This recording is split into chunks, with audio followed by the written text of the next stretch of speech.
Karena kami meyakini bahwa cita-cita proklamasi 1945 itu akan tercapai melalui Undang-Undang Dasar 1945. Jadi kami meyakini bahwa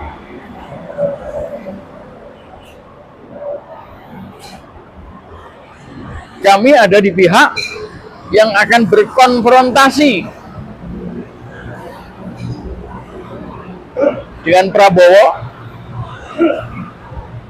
rezim Jokowi yang masih di belakang mereka.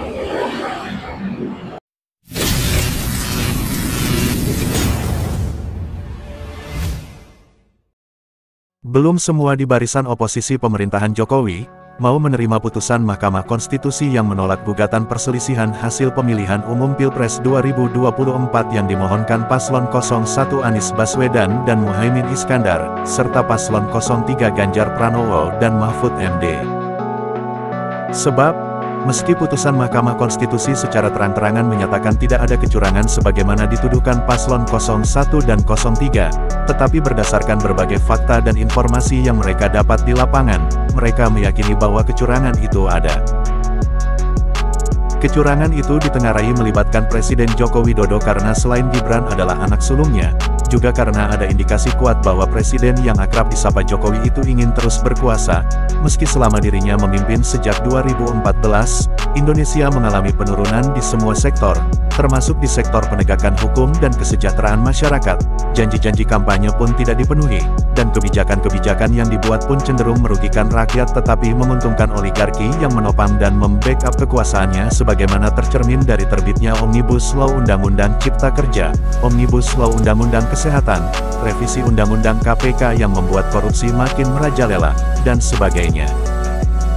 Oposisi yang tak bisa menerima putusan Mahkamah Konstitusi tersebut diantaranya adalah Hizbullah Indonesia. Meski demikian, Presidium Hizbullah Indonesia Sri Bintang Pamungkas menilai bahwa pangkal dari permasalahan Indonesia saat ini adalah amandemen Undang-Undang Dasar 1945 yang melahirkan Undang-Undang Dasar 2002.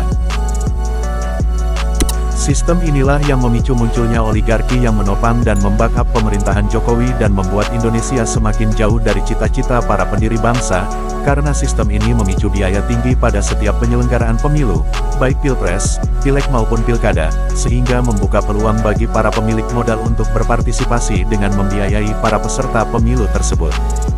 Tentu, biaya yang diberikan para pemilik modal itu tidak gratis, tetapi akan dibayar dalam berbagai bentuk kompensasi yang telah disepakati, termasuk menjadikan orang yang dibiayai sebagai boneka yang dapat disetir dan dikendalikan sesuai kepentingannya. Karenanya, dalam perjuangannya untuk menyelamatkan Indonesia, Hizbullah Indonesia punya 3 misi yang disebut Tritura atau 3 tuntutan rakyat, yakni makzulkan Jokowi, kembali kepada Undang-Undang Dasar 1945, dan bentuk pemerintahan transisi. Jadi keputusan Mahkamah Konstitusi kemarin itu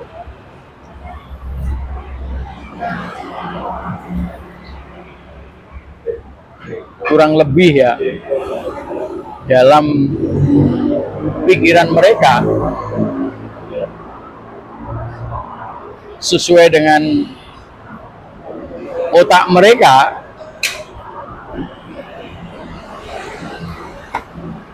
mereka menganggap bahwa baik penggugat maupun tergugat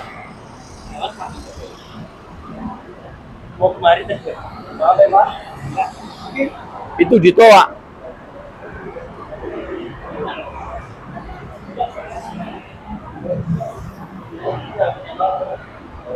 Dengan pikiran itu seakan-akan mereka berpikir bahwa Mahkamah Konstitusi tidak berpihak.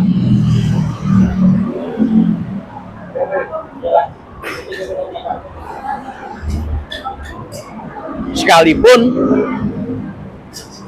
sebetulnya bukan itu yang diinginkan oleh masyarakat. yang diinginkan oleh masyarakat adalah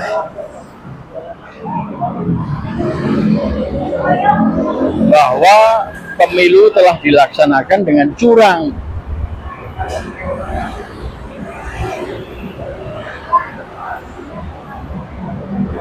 Nah, ini yang tidak disampaikan oleh Mahkamah Konstitusi. Kalau ini disampaikan oleh Mahkamah Konstitusi,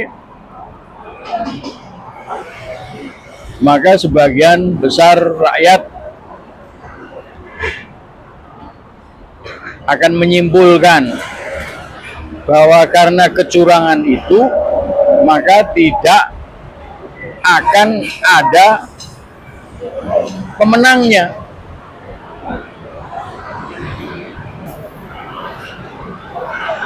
Bahwa kecurangan itu sebetulnya sudah terjadi sejak zamannya Pak Harto. 30 tahun menjadi presiden itu curang terus. Itu kecurangan yang struktural. Kecurangan yang disebabkan oleh kenyataan bahwa kemiskinan itu mengakibatkan orang-orang miskin dan menjadi buta politik.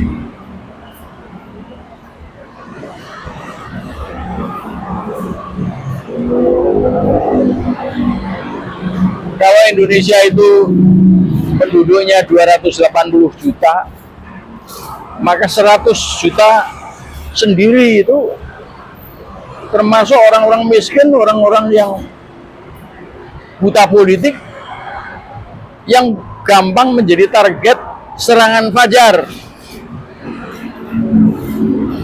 Ya bansos, ya apalah. Sehingga sebetulnya karena itu maka terjadi kecurangan.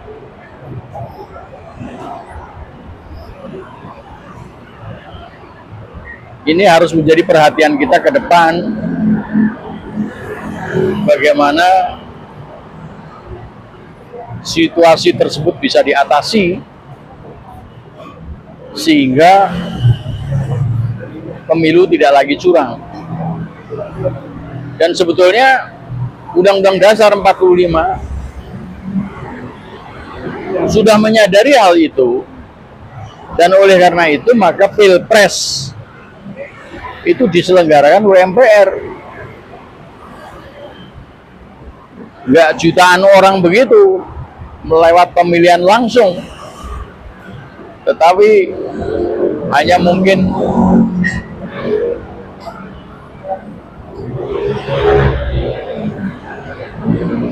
beberapa ribu orang anggota MPR. Mungkin 1000 anggota MPR sudah cukup. Dan mereka adalah tidak buta politik, sehingga ketika memilih presiden pun tidak curang dan jujur dan adil.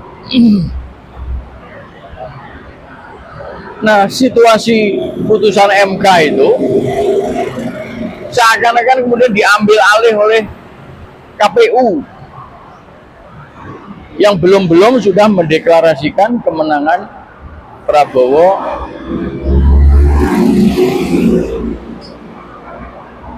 dan calon wapresnya yang anak kecil itu.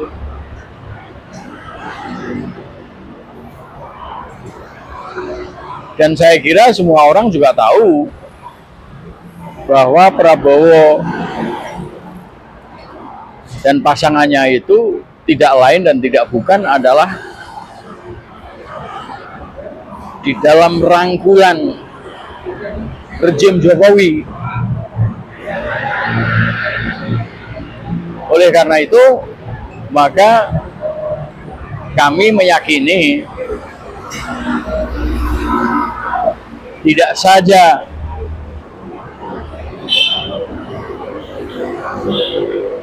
Prabowo akan membawa lanjut misinya rejim Jokowi, tetapi juga tetap menggunakan Undang-Undang Dasar 2002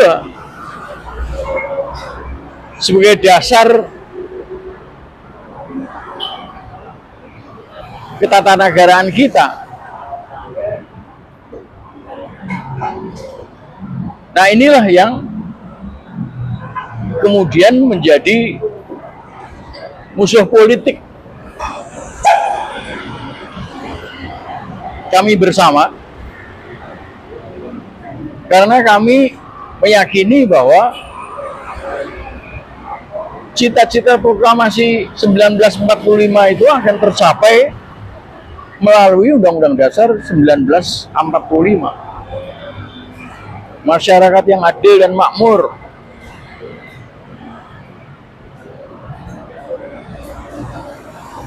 yang menjadi cita-cita juga dari para founding fathers kita. Jadi kami meyakini bahwa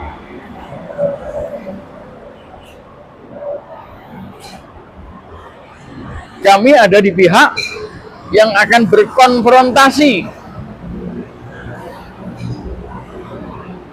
dengan Prabowo,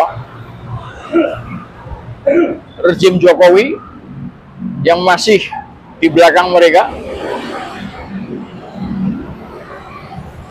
dan kami tidak akan terkecoh oleh pihak-pihak yang akan mencari jabatan dan lain-lain.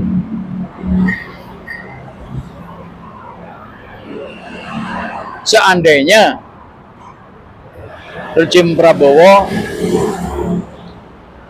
benar-benar dilantik 20 Oktober nanti dan akan menjabat sebagai presiden untuk 5 tahun. Kami sedang berpikir bagaimana caranya supaya Undang-Undang Dasar 1945 itu kembali berlaku.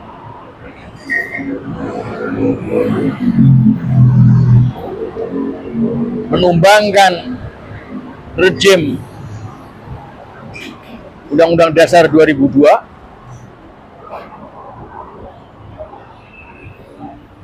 dan membentuk pemerintahan transisi, saya sebut begitu, untuk menggantikan rezim yang sekarang. Saya sebut sebagai pemerintahan transisi